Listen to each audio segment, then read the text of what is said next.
Okay, Assalamualaikum dan salam sejahtera. So untuk kita teruskan untuk modul 4 iaitu fitting operation. Dia punya tajuk untuk hari ini adalah jenis-jenis mesin gerudi. Fungsi utama mesin gerudi adalah untuk menggerudi lubang. Di samping itu juga dia digunakan untuk kerja melulas, membenang lubang sengak, membenang dalang dan merata permukaan bintik. Mesin gerudi tekan ataupun mesin gerudi sensitif. So dalam gambar rajah yang ditunjukkan di sebelah adalah mesin gerudi lantai dan mesin gerudi tekan. Itu salah satu daripada jenis mesin gerudi. Okay, mesin gerudi yang kedua adalah mesin gerudi tiang. Di mana kita tengok dalam slide ini ada dia punya nama-nama bahagian yang terdapat pada mesin gerudi tiang. Yang pertama, dia on off dia punya guide dia, dan dia punya adjustable lever dan dia punya table. So di mana table ini boleh dinaik dan diturunkan di sepanjang dia punya kolom dia. So mesin gerudi yang seterusnya adalah mesin gerudi jejari. Mesin gerudi ini sesuai digunakan untuk menggerudi komponen yang lebih besar. Kerana ia mempunyai beberapa kemudahan seperti dia punya spindle boleh digerak keluar dan ke dalam dia punya benda kerja. Okey, itu adalah mesin gerudi jejari. Di mana pada mesin gerudi jejari ini kita boleh menggerudi benda kerja yang lebih besar. Okey, dan yang seterusnya mesin gerudi mudah alih. Mesin gerudi ini dinamakan demikian kerana ianya mudah dibawa ke sana dan kemari.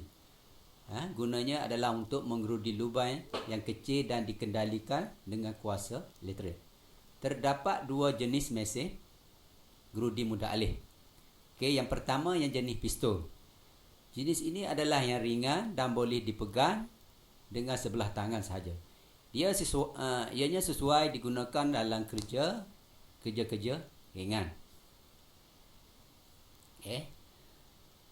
Dan jenis yang kedua, jenis kerja berat. Jenis ini adalah lebih berat dan terpaksa dipegang dengan menggunakan kedua-dua belah tangan. Ianya digunakan untuk kerja yang lebih berat.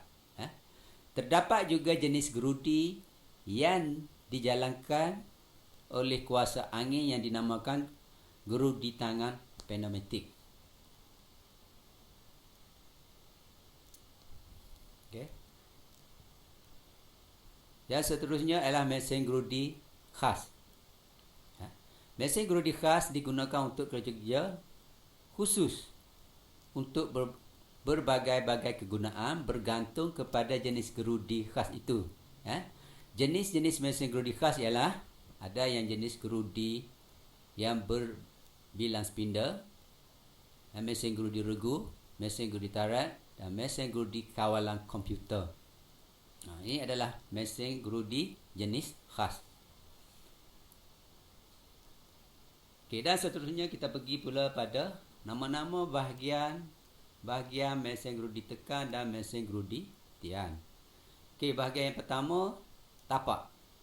Tapak diperbuat daripada besi tuangan. Oleh sebab itu tapak tersebut berat, kedudukan mesin menjadi stabil. Terdapat lurah-lurah T yang berfungsi untuk memegang benda kerja yang berat. Okey, bahagian yang kedua adalah turus. Turus diperbuat daripada keluli berlubang dan dipasang pada tapak. Di bahagian hujung sebelah atas dipasang pada motor. Alat-alat lain yang boleh dipasang pada turus adalah meja.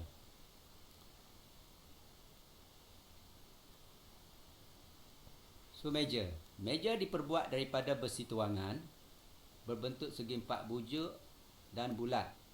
Lurah T yang terdapat pada meja berfungsi untuk mengikat ragu mesin ataupun benda kerja. Meja boleh digerakkan, naik ataupun turun ataupun dikilas kepada sudut yang dikehendaki. Okey, bahagian yang seterusnya adalah pengawal kelajuan. Alat ini digerakkan oleh kuasa elektrikal. Fungsi utamanya ialah untuk memutarkan spindle dengan perantaraan tali sawak ataupun takan. Mesin gerudi meja ataupun mesin gerudi tiang biasanya 4 jenis kelajuan, pengawal kelajuan. Terdapat juga mesin yang dipasang gear belakang untuk menambahkan pilihan kelajuan. Ini adalah fungsi pengawal penghantar kelajuan motor. Okey, dan bahagian yang seterusnya adalah spindle. Spindle diperbuat daripada keluli, berlurah gelugur dibuat bagi membolehkan ianya berputar. Spindle juga boleh digerakkan turun, naik dengan pertolongan rak and panel. Spindle mempunyai lubang tirus Morse nombor 2 untuk disesuaikan dengan tirusan batang gerudi, cak gerudi, adapter, soket dan liang sendi. Okey, dan bahagian yang seterusnya adalah pengawal hantaran. Hantaran dibuat sepenuhnya dengan menggunakan tangan. Menunjukkan satu mekanisme pengawal hantaran tangan. Bahagian hujung tuil penghantar dipasang dengan gear panel dan rad di sepanjang dipasang pada spindle. Dengan ini spindle boleh bergerak turun dan naik apabila tuil penghantar diputar. Spring lingkar pula dipasang bagi mengembalikan tuil penghantar pada kedudukan asalnya. So maksudnya keseluruhannya penghantaran dengan menggunakan kuasa tangan, bukan dengan kuasa automatik lah. Okey. Dan bahagian yang seterusnya adalah tolok penghantar kedalaman. Kebanyakan mesin dilengkap dengan alat ini bagi memudahkan menggerak mengikut kedalaman yang dikehendaki. Okey.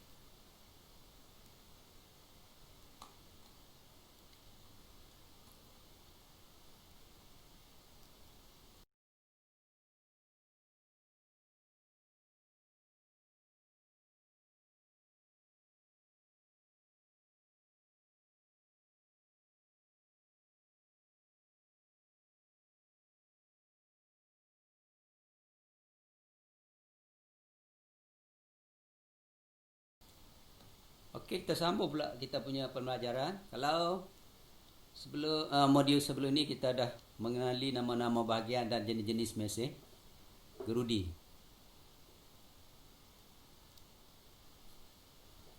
So sekarang kita ini pula mengetahui fungsi mesin gerudi. So mesin gerudi pada dasarnya ataupun pada pekerjaan utama adalah untuk menggerudi lubang. Tapi dia boleh melakukan berbagai jenis kerja yang dilakukan oleh mesin gerudi lah. So berdasarkan kepada gambar rajah yang ditunjukkan, iaitu yang pertama kita boleh buat drilling, di mana kita boleh menebuk lubang yang mana kita hendaki dengan menggunakan mata drill lah. So yang kedua, kerja yang boleh dilakukan oleh mesin gerudi juga iaitu reamer. Reamer iaitu maksudnya melicirkan permukaan yang telah digerudi. Okey. Yang seterusnya, contacting. Contacting adalah untuk menempatkan kepala skru ya. Okey, yang seterusnya untuk buat di mesin gerudi juga kita boleh buat kerja untuk tapping ataupun untuk buat berbenang dalam. Okey. Dan kita boleh juga buat untuk boring. Boring maksudnya untuk membesarkan permukaan lubang.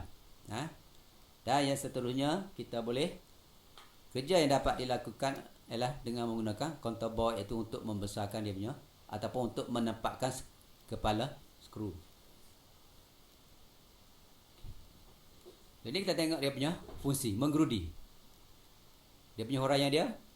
Operasi ini menghasilkan lubang dengan mengeluarkan logam dengan menggunakan gerudi pintar. Reamer iaitu operasi mendapatkan saiz dan permukaan lubang bulat yang licin daripada lubang bulat yang telah digerudi sebelum ini. So di mana kita nak mendapatkan ukuran lubang itu betul-betul bulat lah. Kita mana dia punya 5. Okey, yang seterusnya fungsi mesin gerudi, operasi. Okey, kotasing. Itu untuk menghasilkan tirusan ataupun membesarkan bentuk kon pada hujung lubang. Okey, yang seterusnya tapping. Tapping memotong, membuat alur benang dalam tidak dengan memotong menggunakan alat yang dipanggil tap. Fungsi yang seterusnya itu boring, membesarkan lubang dengan alat pemotong atau titik. So yang seterusnya contour bore. Contour bore iaitu membesar bahagian atas lubang yang telah digerudi sebelumnya dengan kedalaman yang dikenaki untuk mendapatkan bahu persegi untuk memuatkan kepala skru ataupun cap skru. Okey, so itu adalah fungsi ataupun kerja yang boleh dilakukan pada mesin gerudi. Okey, untuk menggerudi lubang, dia punya huraian dia, mata gerudi hendaklah dipasang dengan betul bagi membolehkan berputar pusat. Gerudi batang lurus dipegang di dalam cak gerudi, sementara gerudi yang berbatang tirus dipasang terus pada spindle. Tirusan Morse merupakan tirusan yang memegang sendiri ataupun sehending yang membolehkan ianya dimasuk dengan mantapnya. Sekiranya lubang tirus tidak sama besar, lian sendi dan adapter digunakan untuk menanggalkan gerudi daripada lubang spindle. Alat perenggang kita menggunakan. So maksudnya untuk mengeluarkan mata gerudi daripada spindle, kita menggunakan dia punya perenggang. Okey. So kita pergi pula pada proses menanda. Okey, untuk menanda lubang.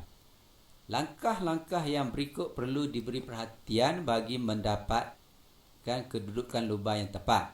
Okey, yang pertama, tandakan pusat lubang dengan penebuk pusat ataupun penebuk cucuk. Okey, yang kedua, buat dua bulatan, satu daripadanya mengikut saiz lubang dan yang satu lagi kecil sedikit. Tujuannya ialah supaya pemotongan yang dibuat oleh gerudi dapat dilihat dengan mudah. Okey, yang ketiga, langkah yang ketiga, tebuk lubang tadi dengan menggunakan penebuk pusat. Dan langkah yang keempat, hidupkan mesin dan pastikan mata gerudi betul-betul di atas pusat lubang yang kita tanda tadilah. Okey. Yang kelima, periksa sama ada gerudi berputar pusat ataupun tidak. Cara mengujinya ialah dengan melihat kesan mata gerudi sama ada di atas pusat lubang ataupun terkeluar dari pusat lubang. Sekiranya pemotongan terkeluar daripada lubang, maka pusat lubang hendaklah dibetulkan dengan cara membuat satu lingkaran lurah ataupun alur dengan menggunakan pahat mata bulat. Ini bermakna kedudukan pusat diubah. Okey.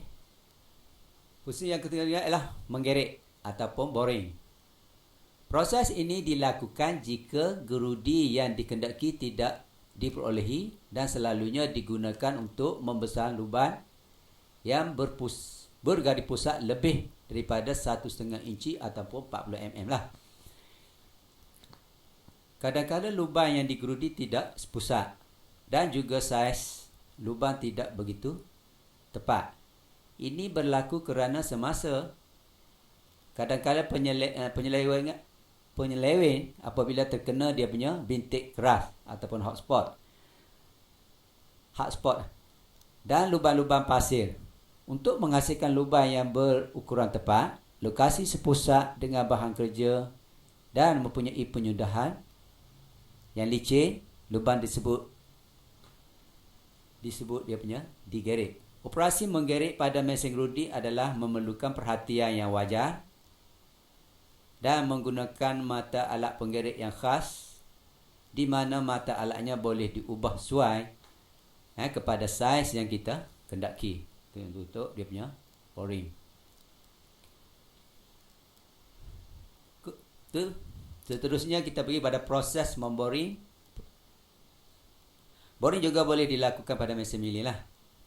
Okey, yang pertama, masukkan boring bar yang telah dibesar yang boleh dimuat pada gandar mesin milling.